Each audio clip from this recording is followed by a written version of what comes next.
श्री राग मोहल्ला पहला। गुरु महाराज कृपा कर रहे हैं साथ संगत जी 15वें अंग पे श्री राग के अंदर गुरु नानक देव जी महाराज अगला शब्द उच्चारण कर रहे हैं। इस शब्द की उत्थान का कुछ इस प्रकार है। गुरु नानक देव जी के घर में उनकी एक बहन है, बेबे नानकी जिनका नाम है। उम्र में उनसे बड़े हैं। उनकी शादी एक बहुत अच्छे घर में हुई है जिनका नाम राय बुलार आता है साथ संगत जी। इतिहास में बहुत बड़ी ज़मीन जायदाद के मालिक और अपने समय के बहुत शाही तरीके से रहन बसेरा करने वाले। तो राय बुलार गुरु नानक देव जी महाराज को बेनती करते हैं साथ संगत जी। इतिहास में ऐसा भी आता है कि बहुत समय गुरु नानक देव जी महाराज अपनी बहन के पास रहे। उन्होंने राय बुलार के पास काम भी किया एक तरीके से उनके मोदी खाने में।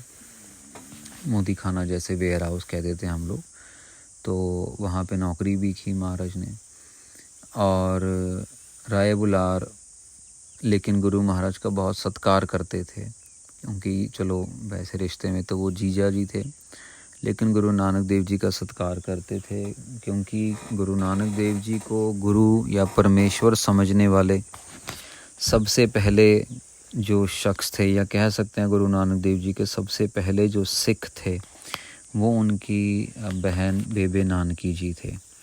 तो बेबे नानकी जी अक्सर फिर अपने हस्बैंड के साथ शेयर करते थे वो जो ज्ञान की बातें, वो ध्यान की बातें जो कि दुनिया से बिल्कुल परे थी। तो इस लिहाज से राय बुलार भी गुरु नानक देव जी की बहुत इज़्ज़त मान सत्कार करते थे। तो राय बुलार गुरु महाराज को बोलते हैं, महाराज कोई ज्ञान की बात समझाओ, कोई शब्द का ज्ञान बख्शो, आप आए हो। तो उस समय गुरु नानक देव जी महाराज उन्हीं के, क्योंकि साथ संगत जी गुरु वो है जो बच्चे के लेवल पे ज्ञान दे। ऐसा नहीं कि बच्चा तो हो फर्स्ट क्लास का और वो ज्ञान दे रहे हैं उसको 12वीं क्लास का, उसको क्या समझ आएगा। प्रचारक वो है जो अपने आप को उस लेवल पे लेके आए, उतार के नीचे, अपना ज्ञान झाड़ने के लिए नहीं। स्टूडेंट कितना डाइजेस्ट कर पाएगा, कितना समझ पाएगा, उतना बस उतना बताने का समझ होने वाला जो है प्रचारक कह लो, गुरु कह लो, वो है जिसको इस चीज़ का पता है। तो अब गुरु नानक देव जी महाराज उन्हीं की लाइन ऑफ एक्शन के अंदर, बड़े लोगों में उठना, बड़े लोगों में खाना पीना बैठना, ऐशो आराम की ज़िंदगी, तो उसी लाइन ऑफ एक्शन के अंदर गुरु महाराज ये ज्ञान दे रहे हैं। श्री राग मोहल्ला पहला। श्री राग के अंदर गुरु नानक देव जी महाराज कृपा कर रहे हैं। लब कुत्ता कूड़ चूहड़ा ठग खादा मुर्दार। लब होता है साथ संगत जी लोभ, लोभ जिसको हम लालच कह देते हैं। महाराज कहते हैं लब कुत्ता, लोभ जो है वो एक तरीके से कुत्ते की तरह है। कूड़ चूहड़ा साथ संगत जी, जैसे कि हम कहते हैं ना कि चूड़ा चमार है, जैसे कि जो लोग गंदगी साफ़ करते हैं, तो जो कूड़ है, जो कूड़ा है, जो झूठ है हमारे अंदर, वो एक समझ लीजिए कि चूड़े के समान है, जो बहुत ज़्यादा कह लो कि गंदगी के अंदर उसको अपना समय बिताना पड़ता है। सफाई कर, ये कर, गंद उठा, वहाँ से उठा, ऐसा कर वैसा कर। ठग खादा मुर्दार, जो ठग है, जो झूठ बोलता है, जो गलत तरीके से लोगों के पैसे ठग लेता है, चोरी करता है, डाका डालता है, वो ये समझ लीजिए कि ठग खादा मुर्दार, ऐसा समझ लीजिए कि वो मरे हुए कंकाल खा रहा है। वो इस बराबर है। अगर कोई झूठ बोल रहा है ना, अगर कोई किसी का हक मार रहा है, तो समझ लीजिए ठग खादा मुर्दार। और उसने मतलब कि मरे हुए कंकाल, वो जो सड़े हुए कंकाल हैं वो खा रहा है। पर निंदा पर मल मुख शुद्धि, अगन क्रोध चंडाल। महाराज कह रहे हैं पराये लोगों की निंदा वो इस तरीके से है कि पर मल मुख शुद्धि, महाराज कह रहे हैं पराये की निंदा ऐसी है कि जैसे हम लोग टट्टी पेशाब जाते हैं, टॉयलेट जाते हैं। महाराज कह रहे हैं पर मल मुख शुद्धि। महाराज कह रहे हैं किसी की निंदा करना ऐसे है कि अपने मुंह में उनकी गंदगी को डाल लेना। हम किसी की निंदा जब कर रहे हैं तो महाराज कह रहे हैं पर निंदा पर मल मुख शुद्धि। महाराज कह रहे हैं कि ऐसा है कि उनका गंध, उनका टट्टी पेशाब, उनका गंध हम अपने मुंह में डाल रहे हैं। निंदा ऐसी है। अगन क्रोध चंडाल। महाराज कह रहे हैं क्रोध जो है वो ऐसी भयंकर अग्नि है, वो ऐसी भयंकर अग्नि है चंडाल की जैसी। जैसे कि समझ लो कि जो मार खपट के जैसे चंडाल जो होती है ना, चंडाल की जो आग होती है वो आग होती साध संगत जी जो शमशान घाट में आग लगी होती है। और शमशान घाट के अंदर इंसान तब पहुंचता है जब आखिरी का समय आ जाता है साध संगत जी, बिल्कुल लास्ट का समय आ जाता है, सब कुछ ख़त्म हो जाता है।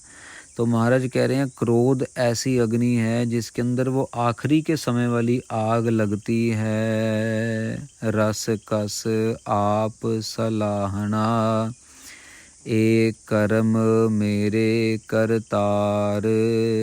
महाराज अपने आप को इतनी निम्रता में रख रहे हैं और ऐसा वचन कर रहे हैं कि रस कस आप सलाहना। महाराज मेरे को तो बस खाना पीना, रस कस, मैं तो रसों में पड़ा हूँ, ये खा लिया वो पी लिया। रस कस, रस होता है जो हमारे कह लो कि जीभ का स्वाद है, और कस होता है अलग अलग तरीके के स्वाद। मतलब जैसे जिनको अभी कोई ऑरेंज है, कोई मैंगो है, कोई ये है, तो वो अलग अलग तरीके के कह लो फ्लेवर्स।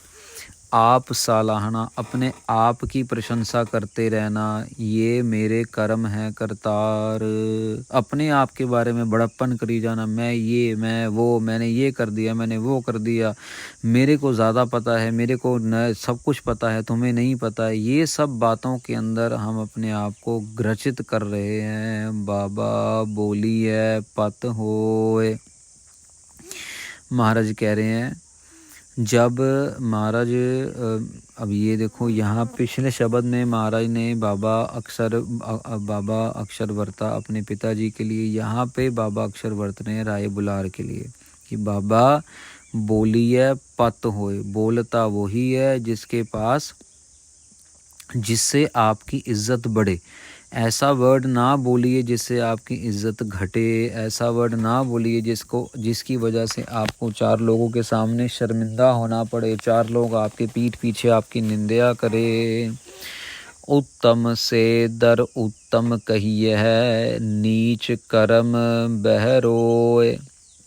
महाराज कह रहे हैं वो ही सबसे उत्तम है। कौन? परमेश्वर अकाल पुरख। उत्तम से दर उत्तम कहिए, सबसे ये समझ लीजिए वो जो उसके साथ जुड़े हुए हैं, उसके दर के साथ जुड़े हुए हैं, वो तो हैं उत्तम। बाकी नीच कर्म बह रोए, बाकी जिनके कर्म नीच है ना, उनको तो रोने के अलावा और उनको कुछ करने के अलावा उनके हाथ में कुछ हासिल नहीं होता। साथ संगत जी कई बार आपने देखा होगा सड़क के किनारे कोई भिखारी भीख मांग रहा है, या कोई सड़क के किनारे ठेले वाला कुछ मायूस लग रहा है, बैठा है, उसका सामान बिक नहीं रहा है। ये सब कर्मों का खेल, ये सब हमारे ही किए हुए कर्म सामने आ रहे हैं। साथ संगत जी कभी कभार ज़िंदगी के आखिरी समय में इतनी बड़ी बड़ी लॉटरियां लग जाती हैं, सारी उम्र पैसा देखा नहीं, आखिर में पैसा ही पैसा, चांदी हीरे मोती गाड़ियां बंगले। और कभी कभार सारी उम्र अच्छे से बिताई हो, गाड़ी बंगला हो, सब कुछ, आखिर का समय बिल्कुल ख़राब हो जाता है। कुछ ऐसा बस गेम बजता है जिसकी वजह से सब कुछ ठन ठन गोपाल हो जाता है। तो ये महाराज कह रहे हैं नीच कर्म वह रोए, जिनके कर्म नीच हैं वो बैठ के रोते हैं। इसमें थोड़ा सा फ़र्क समझना है आपको साथ संगत जी।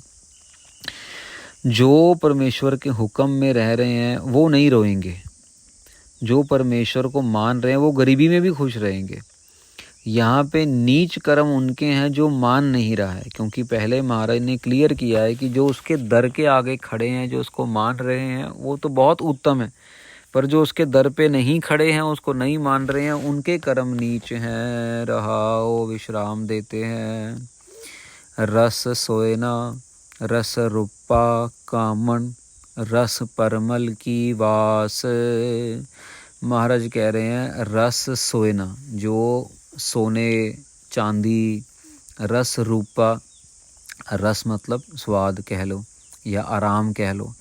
भाई सोने का आराम, चांदी का आराम, रूप का, औरत का आराम, कामन रस जो रूप होता है, स्त्री का रूप, स्त्री का जो शरीर है उसका आराम दब, और रस परमल की वास। परमल होता है साध संगत जी आपका चंदन। तो महाराज कह रहे हैं कि चंदन की जो वास है, चंदन की जो खुशबू है, कई लोगों को उसमें से रस आता। अब ये देखो ना, राय बुलार करके बड़ा है तो उसको उसके लेवल पे जाके समझा रहे हैं कि तेरे को क्या लग रहा है कि सोना या औरत या चंदन की खुशबू या रस घोड़े, रस सेजा मंदर, रस मीठा, रस मास। महाराज कह रहे हैं कि कईयों को घोड़े अच्छे लगते हैं, कईयों को अच्छे अच्छे पलंग अच्छे लगते हैं, रस सेजा सुंदर सुंदर मुलायम मुलायम तख्त अच्छे लगते हैं कईयों को, रस मीठा, रस मास। कई खाने खाने में लगे रहते हैं, डेजर्ट ही खाना, आइसक्रीम खाना, चॉकलेट खाना, वो ऐसे रसों, मीठे रसों में ही लगे रहते हैं। रस मांस, कईयों को मांस ही अच्छा लगता है, कईयों को चिकन, मीट, मुर्गा यही अच्छा लगता है। एते रस शरीर के कै घट नाम निवास। अब महाराज क्वेश्चन कर रहे हैं, अभी इतने सारे रस हमारे शरीर के अंदर आए हुए हैं तो नाम का रस कहाँ जाए? राय बुलार, नाम का रस कहाँ जाए तो बता ना, कहाँ पे जाए रस? किसी को सोना अच्छा लग रहा है, किसी को सुगंधी अच्छी लग रही है, किसी को मांस अच्छा लग रहा है, तो नाम कहाँ जाए? जित बोलिए पत, ये साध संगत जी हमारे लिए भी है। ये ऐसा नहीं कि राय बुलार को दे दिया ज्ञान तो हम हमारे पे एप्लीकेबल नहीं है। कभी हम मैकडोनल्ड्स हैं, कभी डोमिनोज हैं, हमारा कोई लिस्ट फिनिश होती है, हमारे मन को मारने वाली लिस्ट फिनिश होती है। और जितना ज़्यादा मन को अपने कंट्रोल में करेंगे उतना ज़्यादा ही हम खुश रह सकेंगे। नहीं तो आप, एक एग्ज़ाम्पल है, आपने सुबह मंगवाया आलू का परोठा और आलू के परोठे में नमक कम था तो उसके लिए गाली निकाली, अरे भैया क्या कर दिया, ये कर दिया, दुख ले लिया, खुद भी ले लिया, उसको भी दे दिया, मन ख़राब हो गया। दिन में आपने थाली मंगवाई, थाली में मिर्ची ज़्यादा थी, फिर कलेश हो गया। फिर रात को फिर आपने पिज़्ज़ा मंगाया, उसमें चीज़ कम था, फिर उस टॉपिक पे बात शुरू होगी। बात भगवान के ऊपर जाएगी कब? जब सारा दिन हम ये रसों कसों में ही भसे अपने आप को ग्रसित रखेंगे, बिजी रखेंगे, तो नाम की तरफ ध्यान कहाँ से आएगा? ये महाराज कहना चाह रहे हैं कि इन चीज़ों से ध्यान हटाएंगे तब जाके नाम की तरफ ध्यान आएगा। जित बोलिए पत पाइए सो बोलिया परवान। फिर महाराज दोबारा रिपीट कर रहे हैं कि ऐसे वर्ड बोले जाएं जिनको बोलने से पत, जिनको बोलने से पत मतलब इज्जत पाई है। ऐसा बोलना चाहिए जिससे इज्जत मिले। फिक्का बोल बिगुचना सुन मूर्ख मन अजान। महाराज कहते हैं जब फीका बोला जाता है ना तो फिक्का बोल विगुचना मतलब कि एक तरीके से किसी का दिल दुखाने वाला काम है, किसी का मन जो है वो तोड़ने वाला काम है। जो गलत वर्ड हैं, जो फिक्के वर्ड हैं जो गाली गलौज करना, ओए अबे तुबे करना, ऊंची आवाज़ में बात करना, माँ बाप को जवाब देना। छोटे बच्चे आजकल बहुत जवाब देते हैं, माँ बाप को जवाब देना, बड़ों की ना सुनना। हाँ ठीक है, डिफरेंसेस होते हैं, लेकिन ज़रूरी नहीं कि डिफरेंसेस को शोर मचा कर ही क्लियर करना है। ऐसा नहीं है कि हर एक घर में पांचों उंगलियां बराबर होंगी, वो अलग रहेंगी, लेकिन उनको प्यार से बैठ के एक लहजा होता है, एक तरीका होता है आराम से बात करने का, एक कह लो कि सिक्ख्या होती है।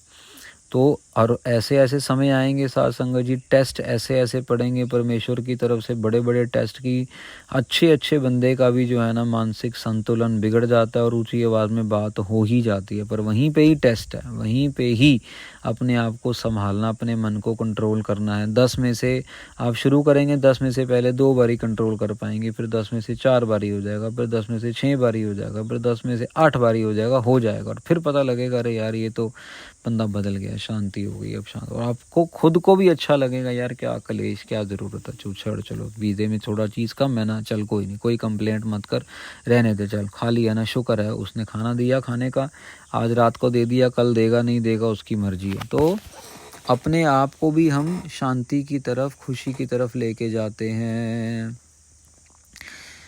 जो तिस भावै से भले, होर के कहन वखान। महाराज कह रहे हैं, पहले महाराज ने बोल दिया भी फिक्का नहीं बोलना, मूर्ख मन, ये समझ ले तू अनजान है इसलिए तो फिक्का बोलता है, अब तेरे को ज्ञान दे रहे हैं, फिक्का नहीं बोलना है। जो तिस भावै से भले, जो उसको भा जाएं वो भले हैं, वो अच्छे हैं। होर के कहन वखान, बाकी तो कुछ रह नहीं जाता बोलने के लिए। अब अगर कोई चोर है उसको भाग गया, भूमिया चोर था, भूमिया डाकू था, गुरु नानक जी को भाग गया, गुरु नानक जी ने उसको भी संत बना दिया। कोढ़ा राक्षस था, गुरु नानक जी को भाग गया, गुरु नानक जी ने उसको भी बंदा बना दिया, प्रचारक बना दिया। तो जो उसको भा जाए, अब हम क्या कर रहे हैं, हमारे क्या कर्म है ये हमें पता है, लेकिन अगर हम भावना रखेंगे तो क्या पता हम भी उसको भा जाएं।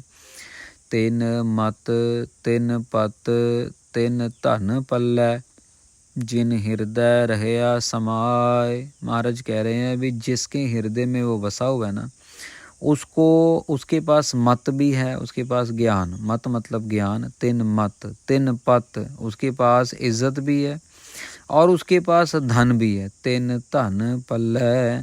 महाराज कहते उसके पास सब कुछ है, उसकी झोली में सब कुछ ही डाला हुआ है, जिसके हृदय में वो बसा हुआ है। अब साथ संगत जी हमें लगेगा ये धन नोटों का, सिक्कों का, ज़रूरी नहीं ये वही धन की बात हो रही है, इसके अर्थ बहुत सारे निकलते हैं, नाम धन, खुशी का धन, सुख का धन, परिवार का धन, ये सब महाराज कृपा करके बता रहे हैं। पर बात यह है कि अगर उसके पास 2 रुपये भी है ना और उसका घर के अंदर राशन भी नहीं है, तब भी वो खुशी है, वो अपने आप को तब भी धनवान समझता है, क्योंकि उसके हृदय में नाम बसा हुआ है, क्योंकि उसको दिन रात सुबह शाम उसको अलार्म लगा के सुबह अमृत वेले उठने की ज़रूरत नहीं है साथ संगत जी, क्योंकि वो सारी रात ही जप रहा है, सारी रात ही उसका अमृत वेला है। जब भी उसकी आँख खुलती है वाहेगुरु वाहेगुरु वाहेगुरु वाहेगुरु, उसको किसी को दिखा के चौंकड़ा मार के वाहेगुरु वाहेगुरु करने की ज़रूरत नहीं पड़ती है साथ संगत जी। 24 घंटे ही जपने वाला मशीन अंदर शुरू हो रहती है, 24 घंटे। कभी कभार तो एक मशीन में वाहेगुरु वाहेगुरु, दूसरे मशीन से जपजी साहिब, तीसरे मशीन से मूल मंत्र, चौथे मशीन से कथा सुन रहे होते हैं, 5वें मशीन से कीर्तन सुन रहे होते हैं। इतनी तगड़ी अंदर की पावर बन जाती है कि जब जहाँ पे भी आप जाओ, देखो, सुनो, वहाँ पे आपको गुरबानी ही नज़र आएगी, गुरबानी ही सुनाई देगी। तिन, तो महाराज कह रहे हैं तिनका क्या सलाहना, अवर सवाल्यो काय। महाराज कह रहे हो क्या उसकी, उनको क्या कोई उसकी सराहना करेगा। जो नाम जपने वाले हैं उनकी सराहना हम क्या कर सकते हैं, क्या कर सकते हैं। अवर सवाल्यो काय, क्या उनको चीज़ दे सकते हैं, क्या उनको अच्छाई दे सकते हैं, क्या उनके बारे में अच्छी बातें कर सकते हैं, क्या उनको हम ऑफ़र कर सकते हैं, कुछ नहीं कर सकते। नानक नदरी बाहरे, रच है दान न नाय। महाराज कह रहे हैं लेकिन दूसरी तरफ जिसके ऊपर उसकी नज़र नहीं है, जिसके ऊपर उसकी कृपा नहीं है, रच है दान न नाय। महाराज कहते हैं कि ना तो उसका कोई दान है, उसके ना तो उसने कोई दान किया है, ना कोई पुण्य किया है, और ना ही उसने कोई नाम जपा है। महाराज कह रहे जिसके ऊपर उसकी नज़र है वो ही नाम की तरफ चलता है, वो ही दान पुण्य की तरफ चलता है। इसका साथ संगत जी एक और भी अर्थ है कि जैसे राज्य है दान न नाय, मतलब कि वो सिर्फ दान में ही रचे रहते हैं, वो नाम में नहीं रचते हैं। कई बार आपने देखा होगा पैसे ही मांगते रहेंगे, ये भी दे दो, वो भी दे दो, ये भी दे दो, लेकिन नाम की तरफ कोई ध्यान नहीं, कभी नहीं देखा नाम जपते हुए, कभी नहीं सुना, कभी कोई ज्ञान की बात नहीं की, बस पैसे मांगने तक की ही सीमित बात है। कभी नहीं देखा गुरुद्वारे में उनको माथा टेकते हुए, कभी नहीं देखा गुरुद्वारे में कीर्तन करते हुए, सिमरन करते हुए, कथा करते हुए, लेकिन बस जब भी आएंगे नाम, जब भी आएंगे दान की पर्ची दे के चले जाएंगे, मांगते रहेंगे। तो महाराज कह रहे उनका ध्यान है वो कह लो कि धार्मिक वेशभूषा में ही, लेकिन उनका ध्यान दान तक आके सीमित रह गया, नाम तक नहीं पहुंचा। राज्य है दान न नाय, तो ये अर्थ अलग हो जाता है कि उनका दान तक ख्याल रह गया, नाम तक आगे ख्याल नहीं गया। तो बड़ी सुंदरता से महाराज ने राय बुलार को ये ज्ञान दिया है साध संगत जी। 15वें अंग पे श्री राग शब्द के अंदर अभी एक और शब्द है साध संगत जी श्री 15वें अंग पे, और उसके बाद फिर आगे बढ़ेंगे।